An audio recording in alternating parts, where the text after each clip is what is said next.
Hello, నమస్తే. పిచ్చోడి చేతిలో revolver ఉన్నట్టు ట్రంప్ చేతిలో పవర్ ఉంది. సో ఇంకొక 34 months వరల్డ్ మొత్తం వాడిని టాలరేట్ చేయాల్సిందే. సో ఇరాన్ ఒక చిన్న కంట్రీ అని చెప్పేసి అండర్ ఎస్టిమేట్ చేస్తే వాడు ఆల్రెడీ స్టార్స్ చూస్తున్నారు. సో ఈ war impact already India reach అయింది. కమర్షియల్ ఎల్పిజి షార్టేజ్ ఉంది. సో కొన్ని రెస్టారెంట్స్ కూడా క్లోజ్ చేసేస్తున్నారు. అండ్ అది డొమెస్టిక్కి కూడా ఇప్పుడు షార్టేజ్ ఉంది. కొత్త కనెక్షన్స్ ఇవ్వట్లేదు. అండ్ బుకింగ్ చేసినా కూడా మనకు 1 month వెయిటింగ్ పీరియడ్ ఉంది. సో మనం ఎల్పిజి గ్యాస్ మన దగ్గర ఉన్నది సేవ్ చేసుకోవడం స్టార్ట్ చేసుకోవాలా ఇప్పుడే.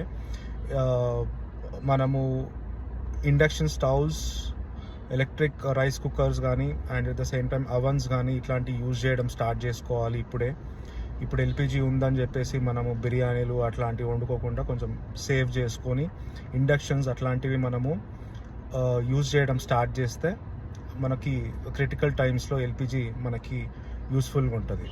భారత్ మాతాకి జై.